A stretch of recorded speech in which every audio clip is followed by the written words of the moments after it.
خالق کائنات نے آدم و حوا اور بنی آدم کو روئے زمین پر بسایا تو وقت گزرنے کے ساتھ ساتھ انسان گمراہیوں میں پڑتا چلا گیا، یہاں تک کہ وہ توحید چھوڑ کر بت پرستی میں پڑ گیا۔ انسانوں کی اصلاح کے لیے اللہ تعالیٰ نے مختلف زمانوں میں انبیاء اور رسول بھیجے جنہوں نے ہدایت کی تعلیم دی اور انسانوں کو اللہ تعالیٰ کے پسندیدہ راستے پر چلنے کا طریقہ بتایا۔ تمام انبیاء اپنے اپنے دور میں قوم کے گمراہ انسانوں کو اللہ تعالیٰ کے غضب سے بچانا چاہتے تھے اور ایک معبود کی عبادت اور اطاعت کا درس دیتے تھے۔ تبلیغ و اصلاح کے اس فریضے کی ادائیگی میں انہیں بے پناہ مشکلات اور مصائب کا سامنا کرنا پڑا، کیونکہ یہ کوئی آسان کام نہ تھا۔ اللہ اور اس کے دین کے باغیوں نے ان مقدس ہستیوں کی نہ صرف مخالفت کی بلکہ ان کا مذاق اڑایا اور دکھ دیے، یہاں تک کہ انہیں جسمانی اور سماجی طور پر تنگ کرنے میں کوئی کسر نہ چھوڑی۔ کسی نبی کو دہکتی ہوئی آگ میں پھینکا گیا، کسی نبی کا سر قلم کیا گیا اور کسی کو آرے سے چیرا گیا، لیکن ان کے ارادوں میں کوئی لغزش نہ آئی اور وہ کلمہ حق کی سربلندی اور توحید کی تبلیغ و اشاعت کے لیے زندگی کی آخری سانسوں تک کوشاں رہے۔ اللہ تعالیٰ نے قرآن مجید میں بہت سے بہترین اور خوبصورت واقعات بیان فرمائے ہیں جن میں بے شمار حکمتیں اور عبرتیں پوشیدہ ہیں۔ اللہ تعالیٰ نے سورہ یوسف کی آیت نمبر 3 میں فرمایا، جس کا مفہوم ہے کہ ہم آپ کے سامنے بہترین بیان پیش کرتے ہیں اس لیے کہ ہم نے آپ کی جانب یہ قرآن وحی کے ذریعے سے نازل کیا ہے اور اس سے پہلے آپ یقیناً بے خبر تھے۔ اسی طرح سورہ مومن میں خالق کائنات نے کہا، جس کا مفہوم ہے کہ یقیناً ہم آپ صلی اللہ علیہ وآلہ وسلم سے پہلے بھی کئی رسول بھیج چکے ہیں جن میں سے بعض کے واقعات ہم آپ کو بیان کر چکے ہیں اور ان میں بعض کے قصے تو ہم نے آپ کو بیان ہی نہیں کیے۔ اللہ سبحانہ تعالیٰ نے سورہ کہف میں کہا، جس کا مفہوم ہے کہ ہم ان کا صحیح واقعہ آپ کے سامنے بیان فرما رہے ہیں۔ کلام الہی میں بیان ہونے والے بہترین قصوں میں سے ایک قصہ بنی نوع انسان کے باپ حضرت آدم علیہ السلام کا ہے۔ آپ دنیا کے پہلے انسان اور اللہ کے پہلے نبی ہیں۔ آپ کا قصہ قرآن مجید کی مختلف صورتوں میں بیان ہوا ہے، جیسے کہ سورہ البقرہ میں اللہ تعالیٰ نے فرمایا، جس کا مفہوم ہے کہ اور جب تمہارے پروردگار نے فرشتوں سے فرمایا کہ میں زمین میں نائب بنانے والا ہوں، تو انہوں نے کہا کہ کیا تو اس میں ایسے شخص کو نائب بنانا چاہتا ہے جو خرابیاں کرے اور کشت و خون کرتا پھرے، اور ہم تیری تعریف کے ساتھ ساتھ تسبیح و تقدیس کرتے ہیں۔ اللہ تعالیٰ نے فرشتوں کو جواب دیا کہ میں وہ باتیں جانتا ہوں جو تم نہیں جانتے، اور اس نے آدم کو سب نام سکھائے۔ پھر آدم کو فرشتوں کے سامنے پیش کیا اور فرمایا کہ اگر تم سچے ہو تو مجھے ان کے نام بتاؤ۔ فرشتوں نے کہا، تو پاک ہے، جتنا علم تو نے ہمیں بخشا ہے اس کے سوا ہمیں کچھ معلوم نہیں، بے شک تو دانا اور حکمت والا ہے۔ اللہ نے حکم دیا، آدم تم ان کو چیزوں کے نام بتاؤ۔ جب آدم نے چیزوں کے نام بتائے تو اللہ تعالیٰ نے فرمایا، کیوں کیا میں نے تم سے نہیں کہا تھا کہ میں آسمانوں اور زمینوں کی پوشیدہ باتیں جانتا ہوں، اور جو تم ظاہر کرتے ہو اور جو چھپا کر کرتے ہو مجھ کو معلوم ہے۔ اور جب ہم نے فرشتوں کو حکم دیا کہ آدم کے آگے سجدہ کرو تو وہ سب سجدے میں گر پڑے، مگر شیطان نے انکار کیا اور غرور میں آ کر کافر ہو گیا۔ اور ہم نے کہا کہ اے آدم،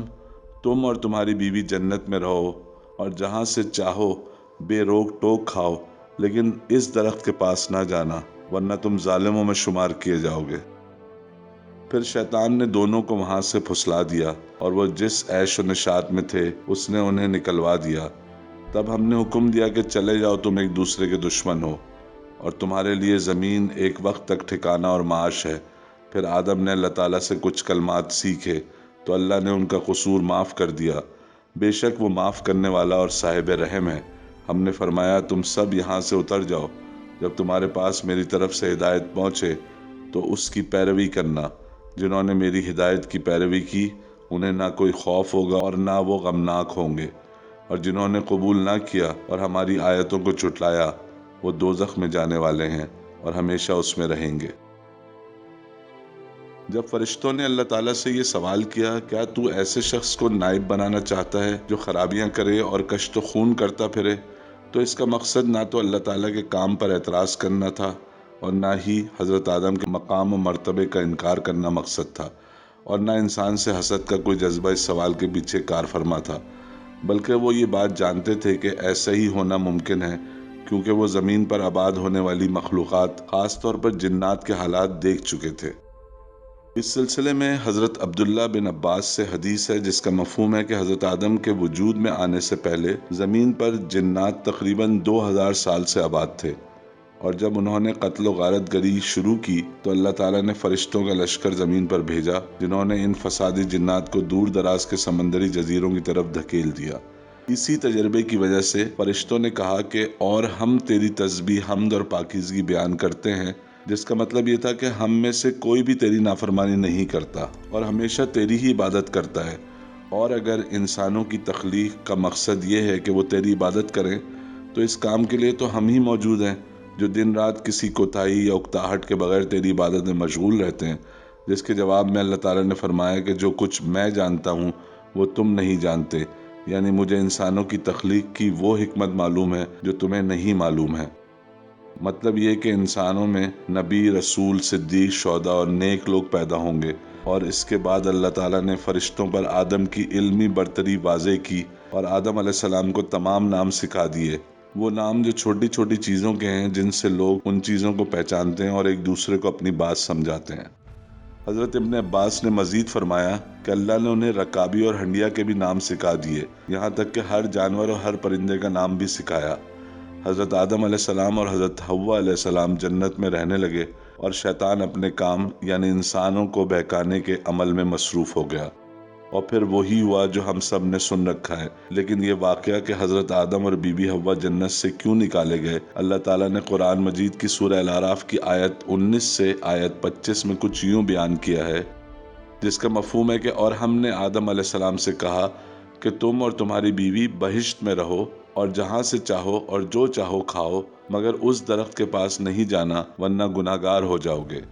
سو شیطان دونوں کو بہکانے لگا تاکہ ان کی شرمگاہیں جو ان سے پوشیدہ تھیں کھول دے، اور کہنے لگا کہ تم کو تمہارے پروردگار نے اس درخت سے صرف اس لیے منع کیا ہے کہ تم فرشتے نہ بن جاؤ یا ہمیشہ جیتے نہ رہو، اور ان سے قسم کھا کر کہا کہ میں تو تمہارا خیر خواہ ہوں۔ غرض شیطان مردود نے دھوکہ دے کر ان کو مصیبت کی طرف کھینچ ہی لیا۔ جب انہوں نے اس درخت کے پھل کو کھایا تو ان کی سطر کی چیزیں کھل گئیں اور بہشت کے درختوں کے پتے توڑ توڑ کر اپنے اوپر چپکانے لگے، یعنی اپنی شرمگاہیں چھپانے لگے۔ تب ان کے پروردگار نے ان کو پکارا کہ کیا میں نے تم کو اس درخت کے پاس جانے سے منع نہیں کیا تھا اور جتا نہیں دیا تھا کہ شیطان تمہارا کھلا دشمن ہے؟ دونوں عرض کرنے لگے کہ پروردگار، ہم نے اپنی جانوں پر ظلم کیا، اور اگر تو ہمیں نہیں بخشے گا اور ہم پر رحم نہیں کرے گا تو ہم تباہ ہو جائیں گے۔ اللہ تعالیٰ نے فرمایا، تم بہشت سے اتر جاؤ، اب سے تم ایک دوسرے کے دشمن ہو، تم یعنی شیطان اور انسان، اور تمہارے لیے ایک خاص وقت تک زمین پر ٹھکانہ اور زندگی کا سامان کر دیا گیا ہے، یعنی فرمایا کہ اس زمین میں تمہارا جینا ہوگا اور اسی میں مرنا، اور اسی میں سے قیامت کے روز زندہ کر کے نکالے جاؤ گے۔ کیونکہ حضرت آدم علیہ السلام اور بی بی حوا علیہ السلام انسانوں کے سب سے پہلے ماں باپ ہیں، یعنی نسل انسانی اسی مقدس جوڑے سے شروع ہوئی اور اسی نسبت سے دنیا کے تمام انسان آدمی کہلاتے ہیں، اور اسی لیے یہ ذکر کرنا بہت ضروری ہے کہ اس اولین انسانی جوڑے کی اولاد اور نسل کس طرح آگے بڑھی اور ہدایت کا سلسلہ اللہ تعالیٰ نے کس طرح قائم کیا۔ اللہ تعالیٰ نے حضرت آدم و حوا کو کثرت اولاد سے آگاہ کر دیا تھا، جس کا ذکر سورہ نساء کی پہلی آیت میں کیا، جس کا مفہوم ہے، لوگو اپنے پروردگار سے ڈرو جس نے تم کو ایک جان سے پیدا کیا اور اسی سے اس کا جوڑا بنایا، پھر ان دونوں سے کثرت سے مرد اور عورت پیدا کر کے زمین پر پھیلا دیے، اور اللہ سے ڈرو جس کے نام کو تم اپنی حاجت پورا کرنے کے لیے ذریعہ بناتے ہو، اور قطع رحمی سے بچو، کچھ شک نہیں کہ اللہ تمہیں دیکھ رہا ہے۔ اس زمانے میں ہر بار بچے جڑواں پیدا ہوتے تھے، اور ہر بار ایک لڑکا اور ایک لڑکی، اور یہ دونوں دوسرے جڑواں بچوں یعنی ایک لڑکا دوسرے جڑواں لڑکے کی بہن سے شادی کر سکتا تھا، مگر اپنی جڑواں بہن سے نہیں۔ سگی بہن کا تصور اس وقت جب نسل انسانی اپنے ابتدائی مرحلے میں تھی تو یہی تھا کہ جو بہن جڑواں ہے وہی سگی بہن ہے۔ حضرت آدم و حوا کی پہلی 4 اولادوں میں حابیل اور اس کی جڑواں بہن اور قابیل اور اس کی جڑواں بہن شامل تھے۔ اب کیونکہ حابیل کی بہن قبول صورت تھی اور قابیل کی بہن خوبصورت، تو قابیل کو شیطان نے بہکایا کہ تم اس کی بہن سے شادی نہ کرو، یہ تمہارے قابل نہیں ہے۔ قابیل نے انکار کر دیا، مگر کیونکہ نسل انسانی کو آگے بڑھانے کا تقاضا تھا، اس لیے حابیل نے قابیل سے کہا کہ تم معاملہ فہمی سے کام لو اور ایسا ہی کرو، مگر قابیل نہ مانا اور اس نے کہا کہ ہم دونوں اللہ کی راہ میں قربانی پیش کریں گے اور جس کی قربانی قبول ہوئی اس کا فیصلہ مانا جائے گا۔ اس زمانے میں کیونکہ انسانوں کی تعداد بہت کم تھی تو قربانی یا صدقہ خیرات دینے کے لیے لوگ ہی نہیں تھے، تو قربانی پیش کرنے کا طریقہ یہ تھا کہ کسی کھلی جگہ پر وہ چیز چھوڑ دی جاتی تھی جو قربانی کرنا مقصود ہوتی، اور پھر آسمان سے بجلی چمکتی، جس کے بعد اگر قربانی اللہ کو قبول ہوتی تو وہ چیز غائب ہو جاتی، اور اگر نہ قبول ہوتی تو وہ چیز بجلی کی چمک سے جل کر راکھ ہو جاتی۔ دونوں نے اپنی اپنی جانب سے قربانی پیش کی، یعنی حابیل نے ایک صحت مند بھیڑ پیش کی کیونکہ وہ مویشی چراتا تھا، اور قابیل نے کسی فصل کا ایک بنڈل پیش کیا کیونکہ وہ کھیتی باڑی کرتا تھا۔ رات کو بجلی چمکی اور اللہ تعالیٰ نے حابیل کی قربانی قبول کر لی اور قابیل کی فصل کا بنڈل جل کر راکھ ہو گیا۔ اسی بات پر قابیل غصے سے آگ بگولا ہو گیا اور حابیل کو مجرم ٹھہرانے لگا اور کہا کہ میں تمہیں قتل کر دوں گا، جس کے جواب میں حابیل نے اطمینان سے جواب دیا، اگر تم مجھے قتل کرنے کا ارادہ رکھتے ہو تو میں تمہیں قتل کرنے کی کوشش نہیں کروں گا، اور میں اپنے رب سے راضی ہوں کیونکہ اس نے میری قربانی قبول کی ہے۔ حابیل ایک نہایت نرم دل کا نیک انسان تھا اور وہ فساد کو پسند نہیں کرتا تھا، مگر قابیل انتقام کی آگ میں جل رہا تھا اور پھر اس نے حابیل کو قتل کر دیا، جس کے بعد وہ بہت پریشان اور پشیمان ہوا۔ اب اس کی سمجھ میں نہیں آیا کہ حابیل کی لاش کا کیا کرے، تو پھر اللہ تعالیٰ نے ایک کوے کو زمین پر بھیجا جس نے اپنی چونچ سے زمین کھود کر قابیل کو لاش دفنانے کی ترکیب سکھائی، اور قابیل نے پشیمانی اور افسوس کی حالت میں اپنے بھائی کو زمین میں دفن کر دیا۔